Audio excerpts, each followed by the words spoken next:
Good morning, everyone. My name is Dipesh Deshmukh, and I welcome you on behalf of IBG. IBG is India Business Group. It's a chamber of commerce started by none other than our dear friend, Mr. Vikash Mittal Sen. So as a chamber of commerce, IBG is involved in helping members, helping them create business, get connects. IBG is also connected very well with a lot of consulates, a lot of countries. So our members get a lot of mileage because of that. And so we are doing webinar series where we are introducing different topics, different speakers to our members as well as non-members.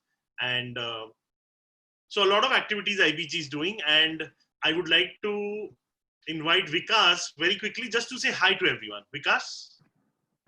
Hello there. Can you all see me? Yes. Can you hear me? Yes. You unmuted or muted us. I have unmuted you. Hello, welcome all of you. Great to see you. Not that we're having great times, but hope so soon. I'm waiting for the first to see whether I can go to my club to walk. Of course. So all of you will have a great time grilling Gul.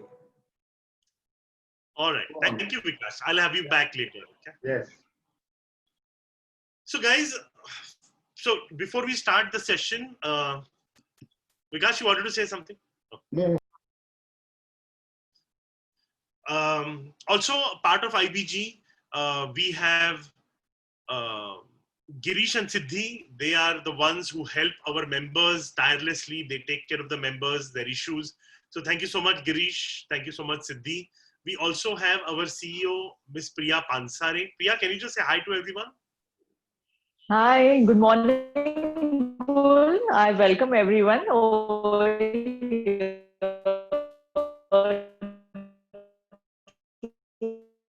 Priya, we can't hear you. I think you have a network issue. Priya, we can't hear. I'll get you back later at the end. Okay. All right.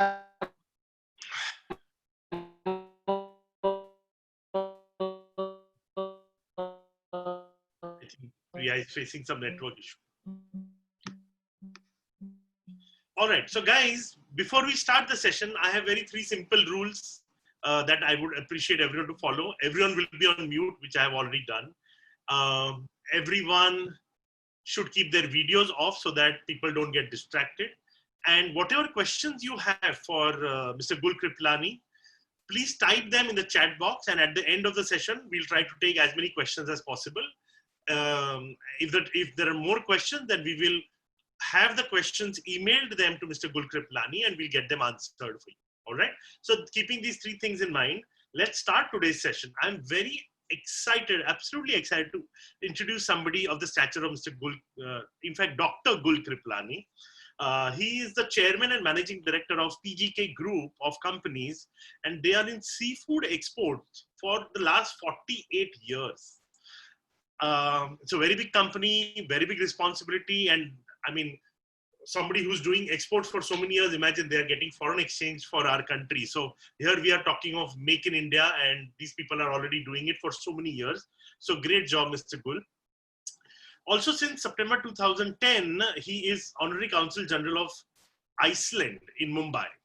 Since July 2013, he is also the chairman of Honorary Consular Corps Diplomatic. And he is the Vice Dean of Consular Corps Association, Mumbai. So that tells us that he's really well connected with the consular community, the international consulates and stuff like that. During his tenure as the president of Indian Merchant Chambers in 2009-10, he led the India Calling 2009 delegation with approximately 150 people to Belgium. So that's a lot of people, guys, and I'm sure it was a successful delegation. And in fact, as IBG, we have already done some delegations to Dubai and China. We are now looking to take delegations to the US, but I think that will happen only next year. Currently, Mr. Gul Kripalani, he's the president of Federation of Indo-Israel Chamber of Commerce. He's board member of Jai Hind College, Mumbai. He's also board member of Habitat for Humanity. It's a very nice organization. And there are several more organizations where he's on the board. And there's so many accolades. I don't want to just keep reading and reading. If you Google, you'll know a lot more about him. So before, so I would like to invite Mr. Gul Kripalani. I've unmuted you. You can say hi to people. Good morning, all of you. It's a pleasure to be with you. And I do want to even acknowledge the presence of Charles Mendes from Kathmandu. Charles, very nice to see you. And I hope you're going to enjoy this session just now. Nice. Thank you. So what I'm going to do is we will have a casual conversation. I have some questions that I have created, and we are curious to know a few things from the world of international community. So let's start. The first thing that came to my mind was, are you in touch with the Expat Consul Generals in Mumbai, and what is the way you are connected with all the council? We are in touch with the Expat Consul Generals, I would say at least once or twice a week. Wow. Yeah.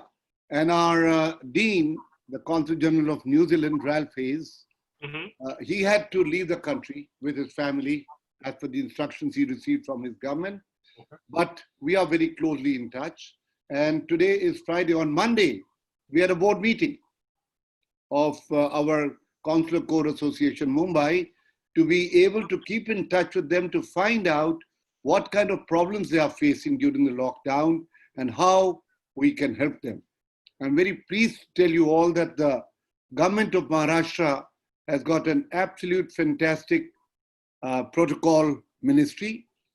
It's under Mr. Aditya Thackeray, our minister. And of course, we have the Additional Chief Secretary in charge of protocol, Mrs. Manisha Maiskar. All of them are available to us 24/7. As a matter of fact, I received an inquiry from my colleague, the Argentinian Consul General, who's happily with us today.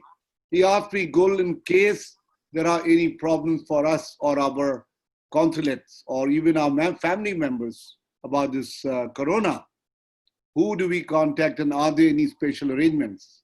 I got the answer for him within 10 minutes from the Ministry of Protocol, Department of Protocol, saying that yes, we are always there. And that's the amount of cooperation we have with the government. We've not had the pleasure of meeting Mr. Thackeray as a committee or even as a group, but surely poor chap is going through so many burdens that one day he'll give us an opportunity when he's a little more relaxed so we can talk to him. That's but we are closely in touch with everybody. Awesome. So how are they managing? I mean, are they moving around to their consulates or they are stuck in their home? What kind of activities they are doing right now? Okay. Again, Department of Home Affairs in New Delhi and the Government of Maharashtra, the Chief Secretary, Mr. Ajoy Mehta, and the Protocol Department, they are very closely in touch with each other, especially for the consulates which are here, Consul Generals who are here. So I'm very pleased to advise you that the Consul Generals have no problems in their movements. But the problem is, can we invite our drivers to come and drive our cars? No. Because of that, most of the Consul Generals try to limit their walks or their drives only up to their offices. The police department is well informed and they give us a lot of respect as we pass through any territory. And they go and do their work because they've got to keep in touch with their head office in their own country, reporting to their head office what is happening in the region that they are working as their Consul Generals. But as regards visas, right now, there are no visas being given. Of course, if there are any urgent medical reasons for a visa, I'm sure the Consul General concerned will contact their government and get a special dispensation and give a visa. But please understand that due to this coronavirus, even if somebody were to fly from Mumbai, let's say to London, we will be kept in quarantine for at least 14 days. Right. So nobody's traveling these days. We are all happily nested in our own homes and doing the work from the house. Okay, interesting. So you mentioned that a lot of consul generals are still going to work because they have to give report to their countries about what's happening in their jurisdiction. Similarly, are they getting any kind of report from their countries something that you can share with us? Absolutely. They are getting a lot of information about their country from their governments. I know, for example, again, I'm giving the example of my dear friend Guillermo Devoto, the Consul General of Argentina. He walks every morning to his office at Nariman Point. He lives in Colaba. He walks to Nariman Point, spends 2-3 hours in his office, replies to the messages, and then walks back, whatever time of the day it is. And I'm sure quite hot for him, but he does it. And so also the other consul generals. I know the Sri Lankans, and everybody does go to their office, I would say at least twice or thrice a week. And the rest of the work, they work from home on emails and WhatsApp and telephone calls. Interesting. So now that so we spoke about the consulate generals, and you also mentioned about visas. They're not issuing visas, but there are so many other services that the consulates offer to their own citizens, for example. So are the consulates functioning for those kind of services? Amazing. Thank you, Deepesh, for this question. They are doing a fantastic job for their countrymen. You'll be surprised how many chartered flights have gone from Mumbai to the countries from where these people were stranded here. Let's say Americans. So the Americans chartered flights to take their stranded citizens in this country, in this city, and around this city. They could be even Gujarat. So they probably sent buses to Gujarat, facilitated their coming to Mumbai, and put them on the aircraft and send them home.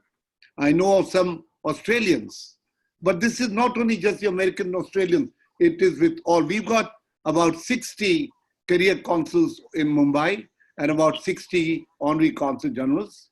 And every consulate, I know Sri Lanka, they send their people back home. As you know, a lot of Indians are stranded abroad. Right. Consider UAE, Dubai. 25,000 Indian citizens are stranded in Dubai. The government of India has organized 90 aircrafts to bring those people back to India. Wow. It's a very, very, very big job to do all that, but they are doing it very well. I must compliment the government of India for doing this, coming to the rescue of the Indians stranded in London, America, Canada, wherever. They are all being centralized in some place and being brought over here. Interesting. So what kind of help you are getting from government of India to do these kind of activities? We do not contact the government of India directly. Okay. We go to them through a proper channel, and the proper channel is the Department of the Ministry of Protocol in Mumbai. And we've got excellent people there. I mean, I just don't know whom to praise. Right from the minister, Mr. Aditya Thackeray, to Mrs. Manisha Maiskar, down to Mr. Mehta, and everybody just ready to receive our call and get into action. And then whatever inquiry or whatever help we need, they contact. I spoke to Mrs. Valsa Singh. She is our Secretary of Civil Aviation and Excise. And I told her, I said, out of all these flights coming from Dubai, there's not one flight coming to Mumbai. Is there a reason? She said, Mr. Kripalani, I'm aware of this. We have already written to New Delhi, and we are going to organize flights next week, even from Dubai to Mumbai. So they're very, very, very cooperative. I don't know how many people I can praise at this time. Everyone. It's very heartwarming to hear people talking good about government machinery, because most of the time people are busy cursing them. So you're right. You see, we are very easy, very, very quick to criticize them, but nobody would stop and thank them. This is where we are. But I'll tell you one thing, I've been involved in a lot of such activities, and everywhere the government has gone out of their way to support them and cooperate with them. I agree with you. And a lot of times it's very easy to just blame the government. Yeah. But this is an unprecedented time. No government has seen these kind of days before. So I don't think they even had an idea of how to handle this. Yes, you're right. So according to you, whatever is happening, the way the government is functioning in India and taking care of the pandemic with the lockdowns and all, what is your personal view on this?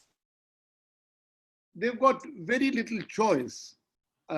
Let's talk about our chief minister. What can he, poor chap, do? If we people are not disciplined, and I want to say this very clearly, that we Mumbaikars are not disciplined. We do not follow the protocol.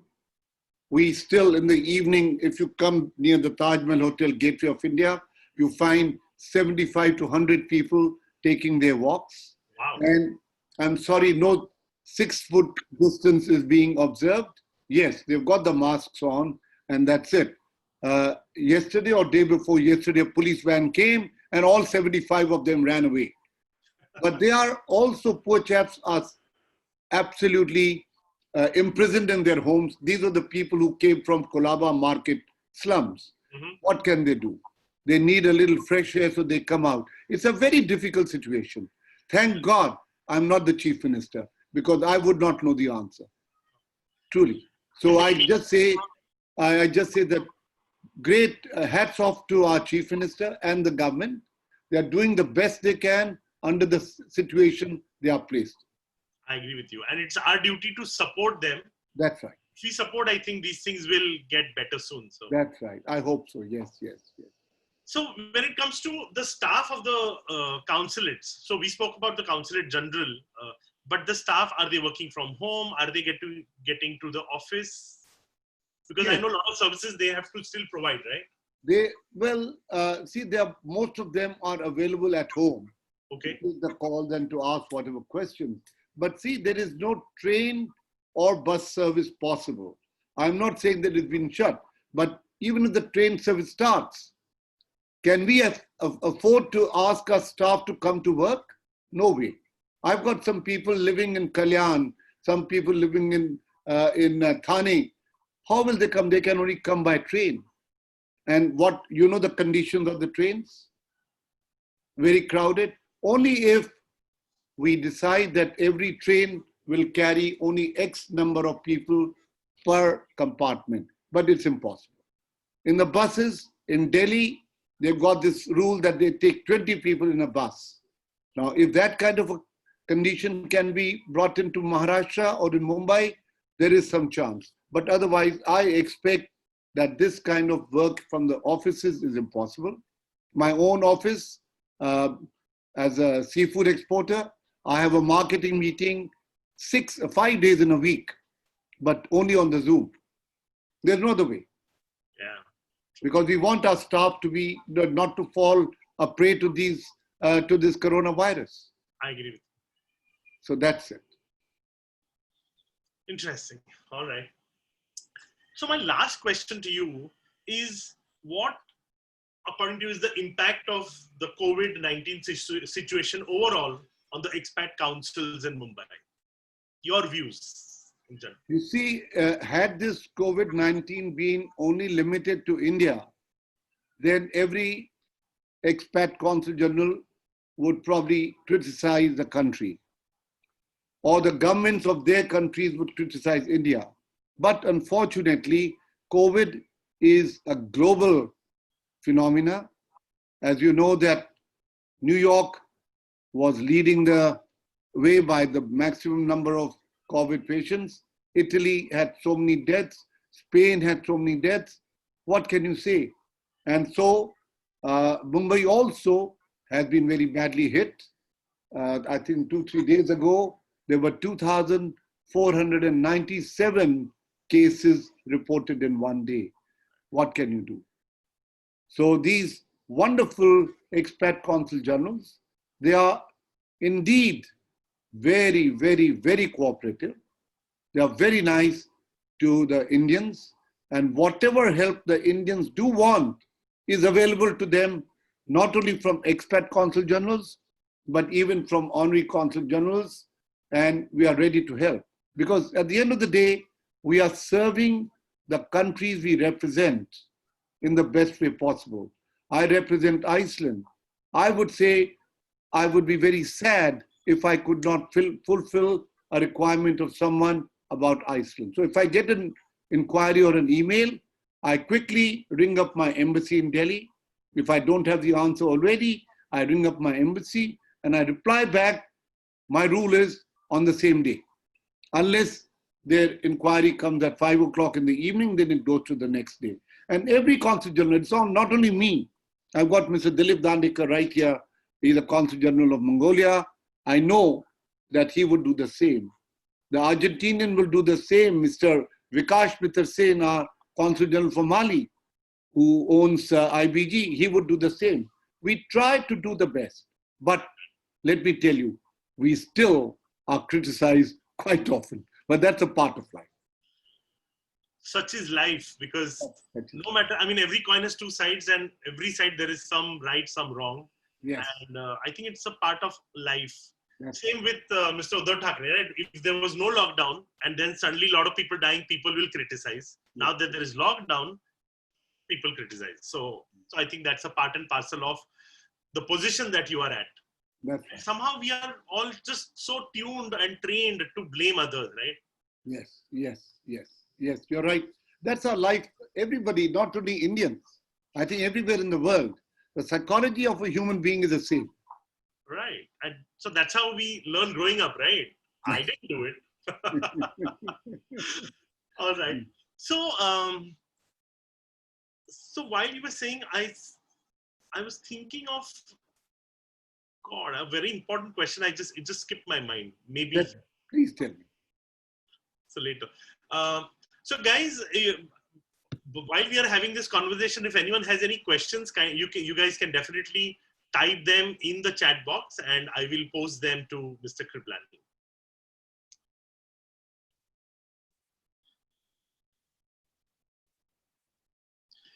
So you mentioned that you are having Zoom meetings with your staff.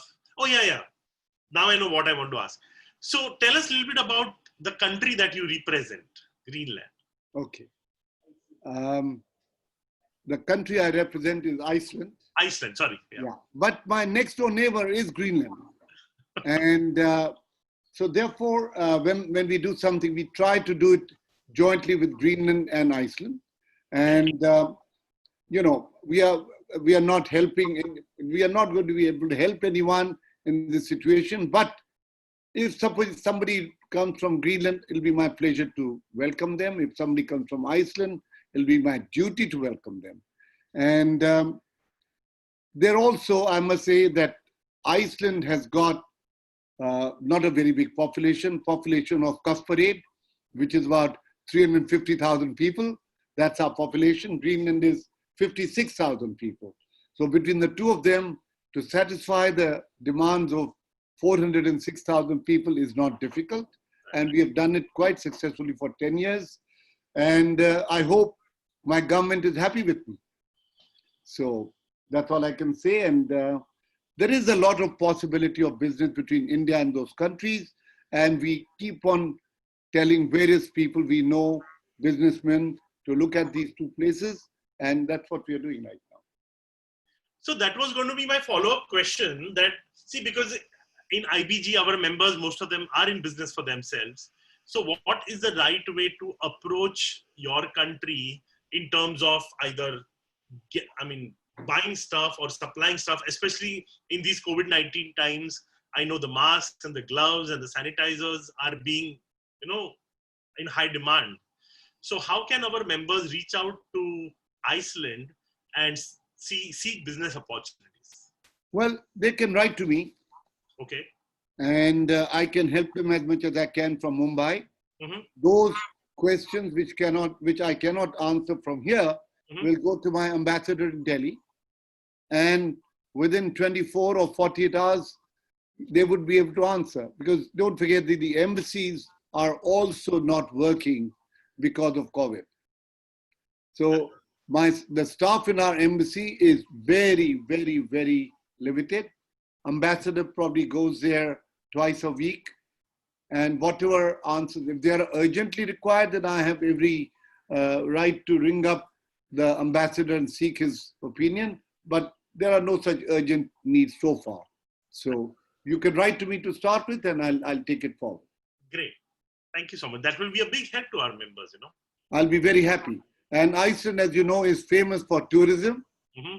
So, and I'll tell you, fortunately, COVID-19 has not hit Iceland or Greenland that badly. So, yes, we have cases. In Iceland, I think we've had about 9 cases so far. No deaths. All positive, but they have got healed. Greenland, I have not heard of any. So, you know, if somebody wants to run away from a COVID-affected country, tell them to go to Iceland and Greenland. Are there any chartered flights for tourism? Well, I'm going to be the next on that flight, you know. Great, great. So I can see a comment from Vikash. Some countries like US and some European countries are opening up despite a lot of cases. And I'm sure India will follow the suit. What do you think of some other countries? What is your comment on this statement?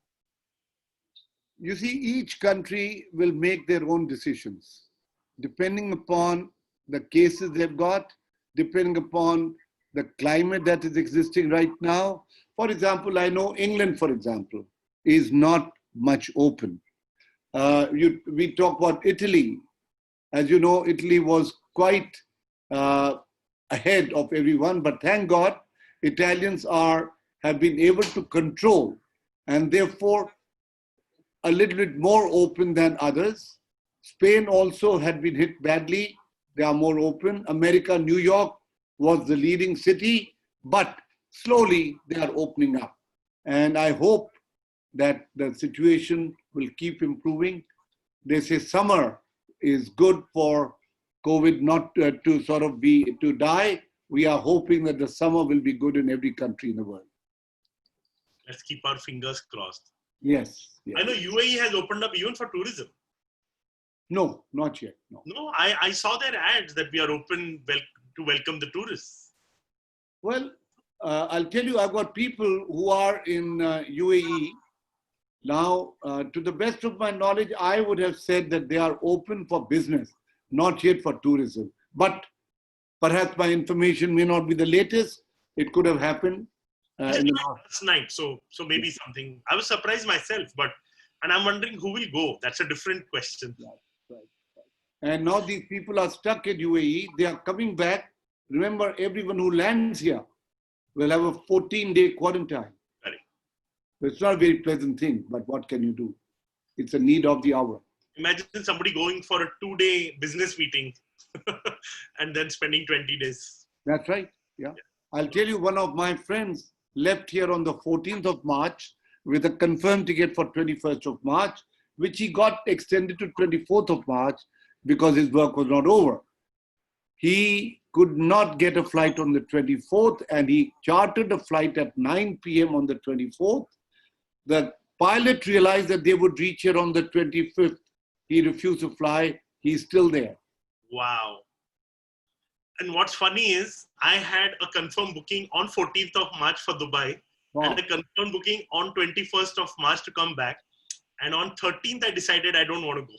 Oh, okay. So you're here today. Otherwise, you would have probably been with my friend in Dubai. Yes, we will be doing this session while me being in Dubai.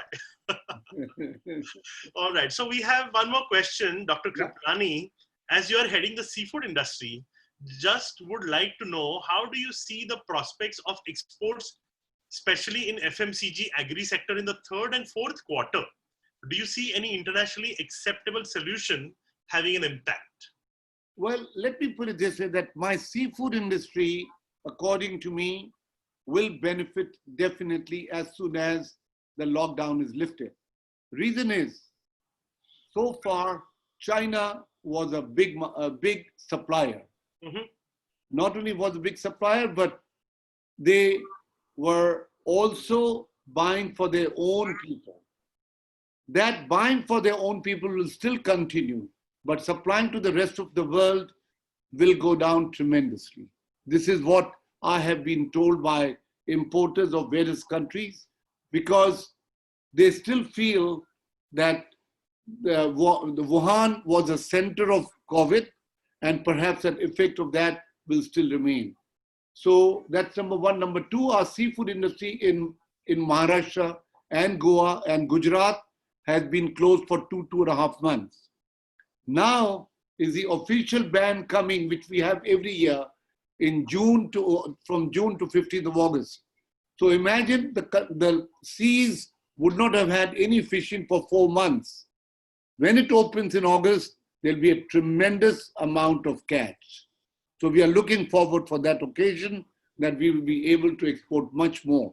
Though this year we will be down quite a bit, but effective August to March will be a good period. Awesome. Interesting.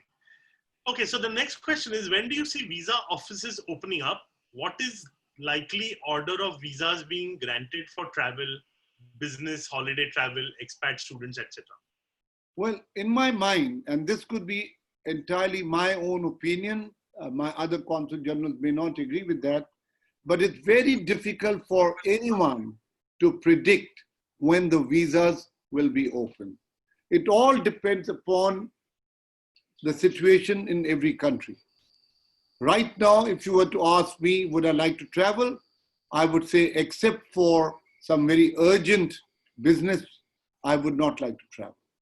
Because sitting next to a passenger, 2 feet apart, or even if you traveled in club class and first class, 4 feet apart is not a good solution. So every country will decide on the conditions existing in their own countries, whether they would open their borders to let others come in. And don't forget that Mumbai has been a big center of COVID. So if I went to a consul general to say, I want a visa, I want to go there next week, he'll say, Gul, yes, you go next week, but remember, there'll be 2 weeks of quarantine. Would I like to go through that? I don't know. So this is very, very relative. And I think every consulate will decide their own policies separately. Okay. So our next question is, Iceland is famous for its tourism. Yes. Post-COVID, do you foresee more restrictions or screening in visa issuance? I do see that, yes. Because again, the people who are going there come from a COVID country, India. So we do not want Iceland to be infected through the arrival of those people. So either we will put them in a quarantine for 14 days, which nobody would like to do because you spend money too, spending in the hotel and eating the hotel food and so on. So according to me, I believe that our tourism will also be hit quite badly. At least from India, and I'm sure from every part of the world, because COVID is in every part of the world now. Yeah. All right. So we have one more question. Potential for fabric, apparel, bed linen, pharma, and coffee business in Iceland? Good potential. Very good potential. So send me the people who want to work with them. I will put them in touch with the right people. Certainly. So there are some questions regarding visas again, which I think you've already answered. So, well, generally, what are they saying when the visas will be open? Yes. As I said, it will be entirely on every particular consul general. Right now, I think the situation is such that they would dissuade anyone to be traveling to their country from India. But again, as I said, it depends upon the reason for the person's travel. If it is something urgent, if it is a medical reason, somebody's brother, sister, father, mother, not well, serious, and they have to go and see them, well, I'm sure the consul general, the consul general, let me tell you, Deepesh, they are very, very humane. And they very fully understand. There are people in the consulates, in the consul, in their visa section who may not really appreciate the reasons. But if an appeal is made to the consul general, they look at the situation one-on-one basis and they can change the decision of a rejected visa. But that all depends upon the country concerned. But they are all very humane. All the consul generals are superb. We are very happy that in Mumbai, we are 120 of us, career and honorary consul generals, very close to each other. Very nice. Very nice. And I have seen with visas, I mean, if you're asking it for the right reason, then there is no way they will want to reject the visa. But the problem is with us Indians, I've seen how people twist and turn their stories, and then the moment that doubt creeps in, it gets difficult. Deepesh, you're so right. I would take a minute to explain to you. There was a person here, Glenn Kaiser, many, many years ago, a very dear friend of mine. He was in charge of the visa section. There was a university, the dean came from USA to take 6 candidates for admission to their university. I attended the cocktail party, and at the cocktail party, there were 6 people from a very poor charitable organization, all decked up for for an interview. And all 6 were given admission while at the cocktail party. The trouble was they didn't have passports and they didn't have the visa. I went on behalf of them to the regional passport officer in those days. That regional passport officer right now is now posted in Mumbai as the Additional Director General of Police. He said, I'll issue the passport, give me the details. They gave the details. After which, I went to Glenn Kaiser and he says, Gul, can you confirm that all the information given here is absolutely the truth, nothing but the truth? And I knew that 6 candidates. I gave that confirmation on their behalf. Visa was issued in 1 day. 1 day, American visa.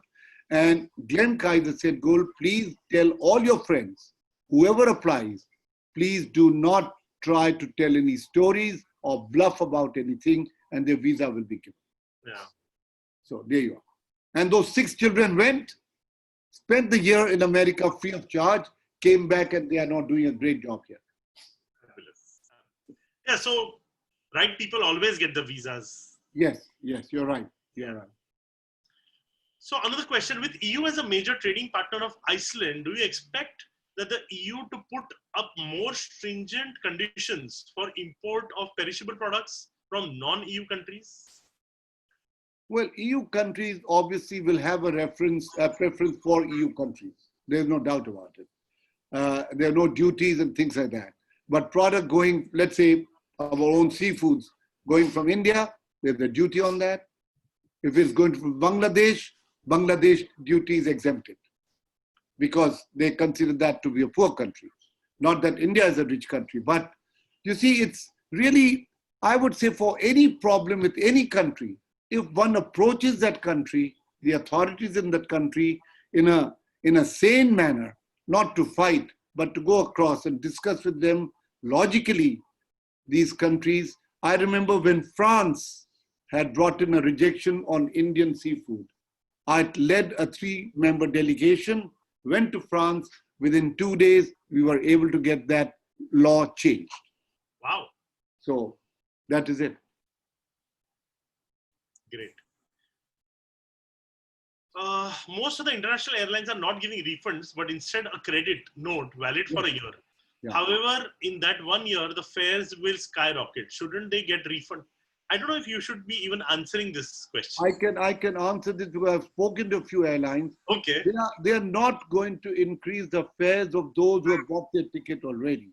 Oh. And because of COVID, if they had to postpone their departure from India, they've given them a period, I think a period of 1 year, that if they travel within that 1 year, that ticket will be revalidated without any charges. But if it is more, see, don't forget that the airlines have also been very, very badly hit. So we have to understand their conditions also. And so again, logically, if one were to sit and talk to them, they would even extend that 1 year to maybe 1.5 years or whatever. Yeah, I'm sure. And I know airlines are bleeding and some of them are even filing for bankruptcy. So it's a very sad state for them. But I agree with you. Even my tickets, that's what they told. For 1 year, you can travel. That's right. Yeah. So That's right. So I'm available for more questions, but I don't know. I think you probably will have some more people to interview. So you're welcome to send me the questions and I'll be happy to answer them. yes. No, there is one question. This is Priyanka. If I'm a US citizen and have OCI card, can I go home to the US and come back to India? Yes.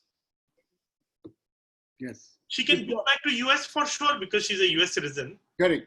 I don't know if she can she come back, because I think they have banned OCI travel as well.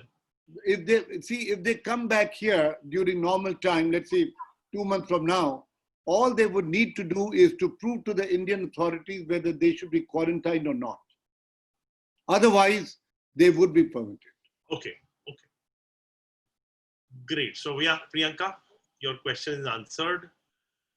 What is the status of education abroad and jobs after that, after COVID? Very difficult to forecast that. But quite a few people are now looking at coming back to India. I know of quite a few people closing their shop, coming back to India. Yeah. So it's very difficult again to answer that, because the answer will depend upon every country separately. The conditions, how COVID has affected their businesses. Several factors will be involved for them to take a decision. Okay. All right. So yeah, there are some more questions which we'll send them to you. Some of them are again visa related questions, so I'll not take them again. Yeah. So having said that, thank you so much, Dr. Gul Kripalani, for your time and for your invaluable insights. I would like to invite Priya Pansare to say a few words. Priya? Yes. Yes. Hey Gul, thanks a lot. I extend a very hearty vote of thanks to Mr. Kripalani and for gracing his precious opinions in this webinar. I also would like to acknowledge the many Consul Generals who are with us today. Thanks a lot. Thank you. Thank you very much. And Thank you. Vikash, thank you very much, Vikash. And Deepesh, thank you very much. Thank you. So I'm going to invite Vikash to say a few words. Oh, sure. I'll wait here for that. So, there are so many people here smarter than me. Oh. So I'm refraining from talking too much. I'm just hoping that we get out of this mess as soon as possible, get back to work, get back to our lives. One thing I wanted to ask you and some other consuls also, IBG is now starting an international wing. We want to get into touch with chambers of commerce in those countries. How do I go about it? I'm sure some of my colleagues can answer that, but if I were to answer on their behalf, I would say write to us, write to the Consul General. And as I said earlier to Deepesh, I think out of 120 Consul Generals, I probably know all 120, and are all very good, very, very sympathetic, very cooperative. And at the end of the day, you're doing them a favor. You're telling them you want to do business with their country. With their countries. So they will be, the brownie point for that will go to the Consul General in Mumbai. So he'll be very happy to help you out. Thank you. I would ask the Argentinian Consul General if I give the right answer. Guillermo, may I request you to please respond to that question? Oh, he's got to be Guillermo Devoto. Guillermo Devoto. How do you spell? Devoto. Devoto. Devoto. Yeah, I can. All right, I have unmuted him. Can you unmute him? Yeah? Yes, I have. Guillermo? No, he's not yet unmuted. He'll have to unmute from his end as well. Guillermo, can you please unmute from your end? Okay. But in any case, I think, Vikash, I'll be very happy to help you. Thank you very much. I mean, you are a dear friend besides being my colleague. And one day after this lockdown is over, either I'll come over or you come over and we'll make out a strategy of how to take this forward. Perfect. We'll meet at a common ground, maybe the CCI club. Oh, wonderful. I love it. Yeah. You know, the reason why we're doing this, I think business is going to totally change Yes. post-COVID. Yes. Yes. Everybody all over the world will be looking to generate new business. Yeah. And that's where we want to come into and become an international chamber Yeah. to help our members and to help the other chambers members. Thank you for being with us. And I think you're already very well known to the Indian Merchants Chamber. Yeah. President right now is Ashish, and then after this is another great guy, Rajiv Podar. Yeah, I know both of them. And both of them will be very happy to sort of introduce you also through their contacts to the various associations we are members with. Thank you. Priya, will you keep this in mind? Yeah, she said yes, but she's on mute. Okay. All right. So on that note, I would again like to thank Dr. Gul Kripalani for his time and for his fabulous discussion that we had. I had a great time chatting with you. Thank you so much. Thank you, Deepesh. Thank you very much. Thank you, Vikash, Priya, all of you. God bless you. Take care. Bye-bye. Bye-bye, guys. Bye.